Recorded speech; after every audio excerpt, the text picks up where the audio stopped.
One of the biggest fears I hear over and over and over again, and it kept me up nights, is will we have enough money to last us through our retirement, basically for the rest of our lives?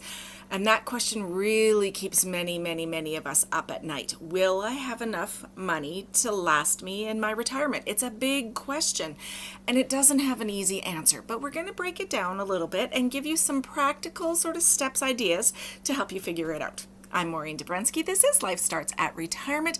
I produce a retirement lifestyle video every Saturday at noon. So first I have to say, I'm not a financial planner. It's not financial advice. I am just a Canadian that has recently retired, just trying to figure it all out. So for me personally, the first step to try to figure out what kind of if I'll have enough money was to think about what kind of a retirement I want. So do you envision yourself traveling the world? Do you envision yourself relaxing on a beach? Are you staying active? Are you content just to be a homebody? Or do you crave the excitement and the travel? And one question that's often sort of overlooked when you're figuring out what kind of a retirement you want is, how is your health? What are some potential healthcare costs that you may have to add in to this money question? So your retirement goals really will have a direct impact on how much money that you'll need. And then once you have a picture of what your ideal retirement looks like, it's time to estimate your expenses. Start with your current spending and then adjust for factors in the future, like your housing costs, your healthcare, travel. And remember to factor in some kind of an inflation, because we've seen how it can affect you right now and how expensive things have gotten with the inflation that we have today. Now, for me as well, I'm a money person. I love watching it hopefully grow. I love talking about money. I love money. But this is usually where I fall asleep in the process. I am not a numbers person, which sounds weird. Numbers, money. But it's painful for me to write down all of our expenses. It's difficult to estimate all of our costs. And this is where, thankfully, I found a few good retirement calculators. Ironically, the Government of Canada has a really good one. And Sun Life has one also. If you have a good one, I'd love to see it. Please leave it in the comments. But I'll also provide links to the ones that I use or have used down below. Now, next, if you have any debts, you'll need those here as well. I was always told to ensure I had no debts going into retirement. But many people have indicated to me they still have a mortgage with a low fixed interest rate, and it didn't make sense for them to use their savings to pay it off when they made more by investing their money. That's something that you guys need to think about for your own particular situation. Now, once you have your expenses, you'll need your income. I love money.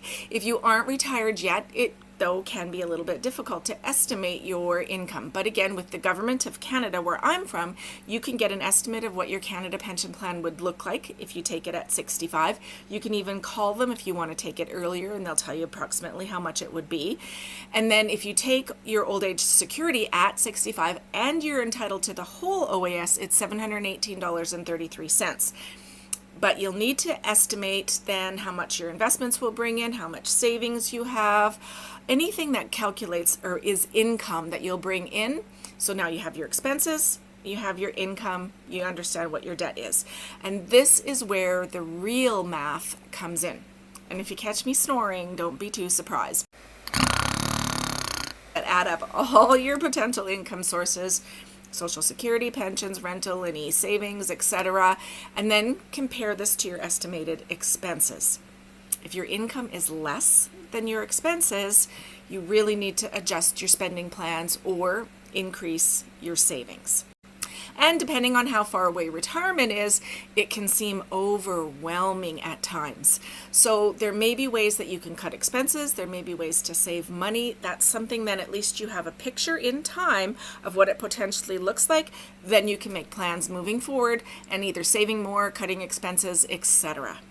Now, finally, what I like to do is just to make sure you have sort of the best accurate picture that you can is to consider different scenarios. What if you live longer than expected? What if, as mentioned, you have certain healthcare costs? What if you decide you want to take one big trip a year? Add that in. What if you sell your house? What are you going to do with that money? Make sure you have plans for that. So there's so many different scenarios that you can run, but by running different scenarios, it really can help you identify potential risks and potential rewards, and then you can adjust your retirement plan accordingly. I like money. I always like to calculate my net worth. And that's simply you add up all of your assets, so anything that is worth something, and subtract all of your debts. This gives you your net worth.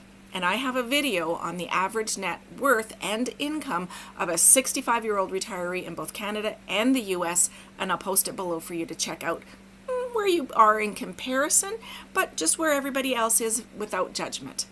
And then one common rule of thumb, good or bad, but it's common in the retirement industry, it's called the 4% rule. And this 4% rule suggests that you can withdraw 4% of your retirement savings annually without really depleting your funds. So, however, it's based on historical data and doesn't really account for factors like inflation, market volatility, individual spending habits, but it's a starting point. So that's sort of something just to keep in the back of your mind. And again, as I said, I am not a financial planner. If you're feeling overwhelmed, consider consulting maybe a financial advisor. They really can provide you with personalized guidance based on your specific situation, and they can help you to create a very good retirement plan that aligns with your goals. My only rule for me when it comes to financial planners, I will not use anyone that will not let me see their own plan. I need to see their plan. I need to see growth over a number of years, that they actually know what they're doing. So if they won't show me their plan and their investments, I won't do business with them. That's me. And then remember, flexibility is key. So be prepared to adjust your plan as circumstances change. So I guess, again, the big question is, will you have enough money to last you through your retirement? But by assessing your needs, understanding your financial situation, exploring your income sources, managing your expenses, planning for the unexpected, you really can create at least a good solid basis for a plan to help ensure that you do have a financially secure retirement. And in my case, that you can then sleep at night.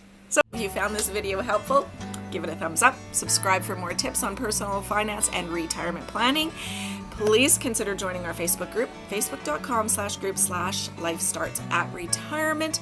And if you have any questions or topics you'd like me to cover, please leave them in the comments below. Thanks for watching, and I'll see you next time.